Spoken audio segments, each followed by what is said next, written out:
Nyongera okukulisaayo yonna gy'obadde gwe mukwano gwange eyeekumira ku UG updates. Wenjogerera omukulu ono spokesperson wa National Unity Platform Joel Ssenyonyi era nga ye leader of opposition avuddeyo n'agamba nti ekimala kimala mubadde mwogera ebigambo bingi munjogeredde ebigambo bingi nga nsirise nga sivaayo naye ekimala kimala. Olunaku lwaleero omukulu Joel Ssenyonyi avuddeyo ne yeesolayo n'akola okulabula, takoze bukozi kulabula wabula abitadde ne mu nkola gwe muganda wange eyeekumira ku UG updates. Ebiki byatadde mu nkola nze naawe katubirabe. Mukwano gwange kwanirizzaayo ko nnyo eyo yonna gy'obadde egyo n'emirimu gy'obadde okola egy'otuusaako engalo egyo gy'obadde okola egisasulira emisolo gy'eggwanga. Nkwebazaayo nnyo era nkukulisaayo nnyo muganda wange gwe eyeekumira ku mayengo gano. Muganda wange nno kutegeeza nti nno newankubadde nkomyewo naye sijja kwerabira kujjukiza nti teweerabira ku subscribinga, teweerabira kukona ku kigambo subscribe ate era okonere mu kadaako muganda wange tusobole okubanga omugutu guno information eno ereme kubanga ekoma ku ggwe wekka ebeere nga yeeyongerayo eri ddala ku banene bekikwatako. Information eno etambule egaziwe esobole okubanga ettirawo enkyukakyuka mu ggwanga lyaffe Uganda ng'era ensi endala bwe zirina enkyukakyuka, esobole okubanga lino eddoboozi literawo demokrasiya mu ggwanga gwe mukwano gwange eyeekumira ku UG Updates TV. Kutegeeza nti okola kyamaanyi nnyo ddala muganda wange. Olunaku olwaleero omukulu ono Joel Ssenyonyi spokesperson wa National Unity Platform ate era mu ngeri y'emu nga ye leader of opposition mu parliament y'eggwanga Uganda avuddeyo n'akola okulabula n'agamba nti nno munjogeredde ebbanga ddene nga nsirise mubadde munjogerako. Jjukira ekyeyo kibadde kwegamba ekyeya oba nkiyite kyeya kijja kuba kyeya kibadde kijja kiwuuba nga kitwala ababaka ba parliament abasinga ku buli bw'enguzi. Kati wabulira abakulu abaavaayo ne basonga olunwe mu opposition leader ono omubaka wa Nakawa Joel Ssenyonyi mugamba naye is a corrupt officer, is a corrupt MP. N'asirika teyavaayo. Omukulu ono yasirika naye avuddeyo n'agamba nti nno n'abasongamu olulwe n'agamba omwami oyo gwasonzemu olumwe amanyikiddwa nga Lubowa Sava ono ng'ayita ku mukutu gwe omugattabantu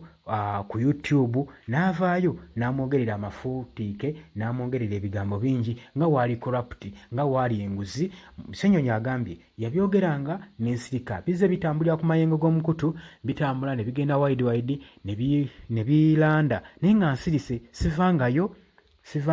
ko kunenya muntu n'omu, kusonga muntu n'omu, kulabula muntu n'omu. Ekyo ne kiwoolesa abantu ne kibalowoozesa nti nno byandibanga bituufu. Olaba omusajja babimwogerako ng'asirise abantu ne babitwala nti nno bituufu era ono omusajja Saava Lubowa n'agenda mu maaso ng'ayongera okupostingayo ebintu ebirala era nga birinnyirira eddembe lya Joel Ssenyonyi era nga bimuvumirira era nga bimulaga nga waali corrupt. Muganda wange oba njukira bulungi nnyo amawulire ago gatambula ndowooza mwaliko nnyo mwagalaba gw'ataagalaba nkutegeeza nti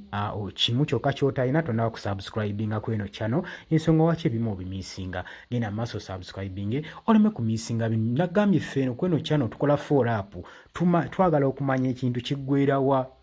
tuba twagala okumanya wa gye kiggweera gwe mukwano gwange ensonga lwaki tukola follow up. So kikakatako naawe okubanga osubscribinga. Muganda wange ono bazze bamwogerera amafuukule nayaga nga asirise kye agambye bulijjo mbaddeyo mu cover nga ndi mu kamooli nga nsirise kye nga mbalengera nga mbawuliriza nga yemwogera amafuukule nga wenkola kino wenkola kiri nga wendi kino wendi kiri nga wendi corrupt nemba nensirika sinyega ne mwongera okugenda mu maaso nga mbiteekayo. Baganda bange kalira bagambye n'asirisa amanya y'ensonga lwaki ekikere bakibikira ku gw'omusana ne kikaaba ku gw'enkuba gwe muganda wange ali eyo. Joel Ssenyonyi bw'ati agambye kati ke kaseera enkuba etonnye mulina kimanya nti n'asirise amanya. Muganda wange okusirika kwa Joel Ssenyonyi omukolo ono leader of opposition kwalobera abantu bano okubanga bagamba omusajja olaba asirise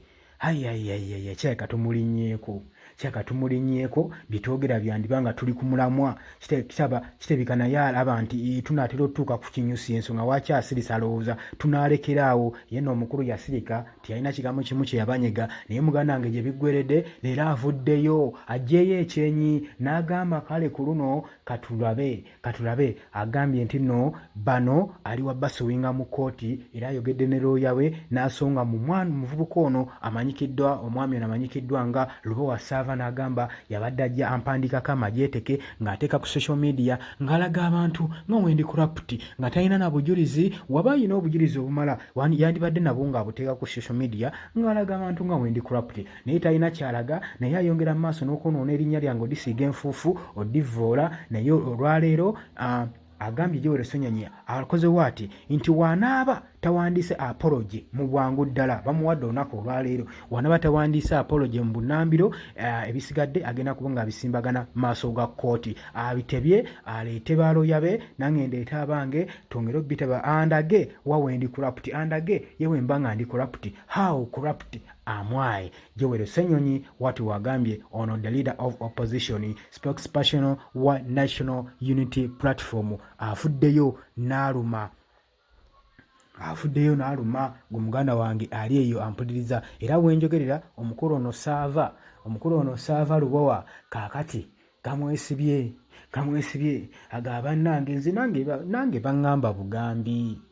nange nabiwulira eyo omuganda wange ampuliriza muganda wange ono gamumyuse era bwenjogerera bamuwadde essaawa busaawa okubanga awandiika apology ng'era awithdrawinga na byonna byabadde ateeka ku social media ebiraga omwami ono nga waali corrupt nga talina bujulizi mu kitabo ekyo bakugasimbagana mu kkooti n'omulamuzi gwe ampuliriza eyeekumira ku Yugi Updates TV. Kale gwe muganda wange oyinza otya obutaswala okuba nga tukuleetera information ng'ono tukuleetera ekigambo nga kino n'oba nga tosobola kusubscribinga ekintu kyokka ky'osobola otukolera ffe ne tugenda ne tusaka yonna gy'otabeera gwe n'okola gwa kusubscribinga na kusharinga na kulikinga na kukomentinga kikyokka ky'osobola okukolera ffe ne tusobola okuba nga naffe omukutu guno guzaamu amaanyi amayengo gano gasobola okuba nga galinkinga nga gatambula ewala ennyo gwe mukwano gwange eyeekumira ku Yugi Updates TV. Nkutegeeza okola kyamaanyi nnyo tovaako towerabira kusubscribinga ate noddamu n'okola ensobi endala n'oba ng'osubwa information ey'ekikanga kino gwe mukwano gwange eyeekumira ku Yugi Updates. Mbaagala nnyo